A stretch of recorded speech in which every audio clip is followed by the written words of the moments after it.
New Zealand has become the latest country to start cutting interest rates, with the nation's central bank bringing the official cash rate down 0.25% yesterday.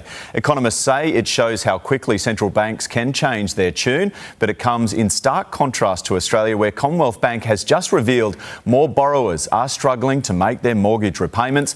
The nation's biggest lender also reported a financial profit of almost $10 billion. What about that? To unpack it all, let's bring in Mark Humphrey-Jenner, Associate Professor of Finance at the University of New South Wales. Mark, thanks for joining us. Well, let's start with those rate cuts in New Zealand. Is that a good sign for us? Well, first, thanks for having me.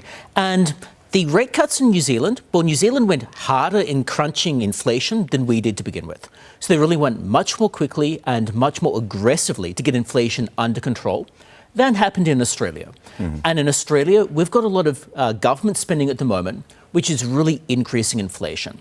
And the reason for that is when the government is spending a lot of money, well, that increases demand in the economy, which drives up prices. And we're seeing some other areas where there's inflation as well. So wage growth, which has some pluses and minuses as well. So we're going to be stuck with higher rates for a little bit longer. OK, so what about the Commonwealth Bank coming out and saying a third of Australians have a mortgage? We know that. They're saying many of them are under stress right now. Could that force the RBA's hand to bring rates down? Well, the Commonwealth Bank is absolutely right to say that. So if we look at their figures, well, say we're looking at home loan arrears. They've ticked up about 0.2%, depending on exactly which of the splits you're looking at. And for people coming from fixed rates onto variable rates, the increase in arrears is actually a little bit higher. So it's still manageable, but it's certainly gotten a little bit worse. If we're looking at the number of small family businesses that are actually not even making a profit, well, that's been reportedly around 40 or so % of small family businesses aren't making a profit.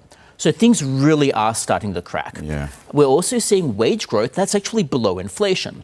So when people are looking at Commonwealth Bank making really large profits, $9.5 billion, their wages aren't keeping pace with inflation, well, something doesn't quite commute for many people. And as a result, we're seeing some people fall a little bit further behind. Cracks are starting to emerge. Many mum and dad investors in Commonwealth Bank, so they'll be happy about it anyway. Mark, thanks for joining us. Appreciate your time.